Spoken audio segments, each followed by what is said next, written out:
Praise the Lord. கர்த்தருடைய நாமம் மகிமைப்படட்டும். சற்று நேரம் ஒரு வேத வசனத்தை வாசித்து நாம் தியானிப்போம்.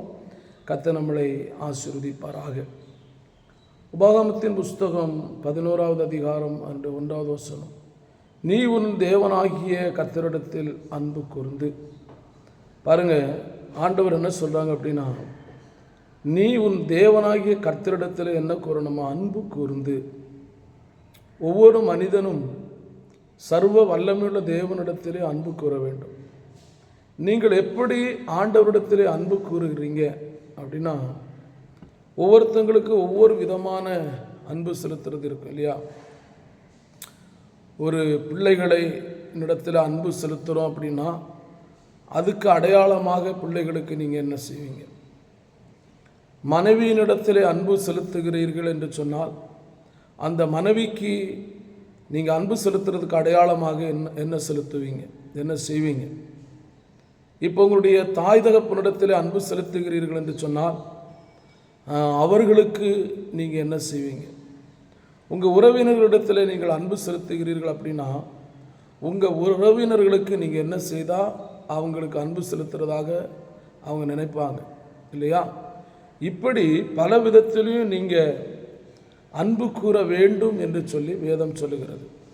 அப்போ இங்கே என்ன சொல்றார் அப்படின்னா, நீ அப்படின்னா ஒவ்வொரு மனிதன், இப்போ சொல்லுவாங்க இல்லையா, என் மனைவி ஏசப்பாவை ஏற்றுக்கிட்டா ஆனால் நான் ஏற்றுக்கொள்ளலை அப்படின்னு சொன்னால், அப்போ மனைவி ஏசப்பாவை ஏற்றுக்கிட்டாங்க, ஏசப்பா மேலே அன்பு செலுத்துகிறாங்கன்னா அது மனைவிக்கு ஆசீர்வாதம். உன் பிள்ளைங்க ஏசப்பாவை ஏற்றுக்கொண்டு உங்கள் பிள்ளைங்க ஏசப்பாவிட்ட அன்பு செலுத்துகிறாங்கன்னா அது பிள்ளைகளுக்கு ஆசீர்வாதம். ஒருவேளை சொல்லுவீங்க, என்னுடைய அப்பாவும் அம்மாவும் ஏசப்பாவை தான் ஏற்றுக்கிட்டாங்கன்னு சொல்லுவீங்கல்ல. அப்படி உங்கள் அப்பாவும் அம்மாவும் ஏசப்பாவை ஏற்றுக்கொண்டால் அது உங்கள் அப்பா அம்மாவுக்கு ஆசீர்வாதம். புரியுதுங்களா? அப்போ இங்கே என்ன சொல்கிறாருன்னா, நீ உன் தேவனாகிய கர்த்தரிடத்தில் அன்பு கூர்ந்து. என்ன சொல்லணுமா? நீ உன் தேவனாகிய கர்த்தரிடத்தில் அன்பு கூர்ந்து. அருமையான கர்த்தருடைய பிள்ளையே, நீங்கள் ஆண்டவரிடத்தில் அன்பு கூறுகிறது உண்டா? அன்பு செலுத்துறீங்களா? அப்போது அன்பு செலுத்துறீங்க அப்படின்னா உங்களுடைய ஆண்டவருக்கும் உங்களுக்கும் இருக்கிற அந்த உறவு அல்லது அந்த நட்பு எப்படி இருக்கிறது? ஆண்டவருடைய பாதத்தில் சரியாக நீங்கள் ஜெபம் பண்ணுறது உண்டா? பாருங்கள், அடுத்தவர் சொல்ல பாருங்க, ஸ்தோத்திரம். அன்பு கூர்ந்து அவருடைய பிரமாணங்களையும் அவருடைய கட்டளைகளையும் அவருடைய நியாயங்களையும் அவருடைய கற்பனைகளையும் எப்பொழுதும் கை கொள்ளுவாயாக. பார்த்தீங்களா? இங்கே என்ன சொல்கிறாருன்னா, அன்பு கூறுறேன்னு சொல்லி வாயின் வார்த்தையில் மட்டும் சொல்லிட்டு போக முடியாதுங்க. யார்கிட்ட? ஆண்டவர்கிட்ட அன்பு செலுத்துறேன்னு. ஒருவேளை நம்மளும் தான் சொல்லுவோம் இல்லையா, நம்ம குடும்பத்துக்கிட்ட நம்ம அன்பு செலுத்துகிறோம், பயங்கரமான அன்பாக இருக்குது, நம்ம வீட்டில் அன்பாக செலுத்துகிறோம், பிள்ளைகளுக்கு மேலே அன்பு செலுத்துகிறோம். ஆனால் அவங்களுக்கு சில கடமைகள் நீங்கள் செய்யணும்ல. அன்பு செலுத்துகிறவங்களுக்கு செய்ய வேண்டிய கடமைகள் இருக்குல்ல, அதை செய்யாமல் நீங்கள் அவங்ககிட்ட அன்பு செலுத்துகிறேன்னு சொன்னால் அதனால் பிரயோஜனம் என்ன? புரியுதுங்களா?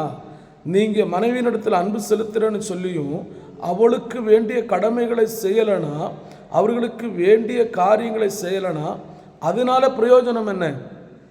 இதை சற்று யோசித்து பாருங்க. இதே மாதிரி தான் இங்கே கர்த்தரிடத்தில் பாருங்க, உன் தேவனாகிய கர்த்தரிடத்தில் அன்பு கூர்ந்து.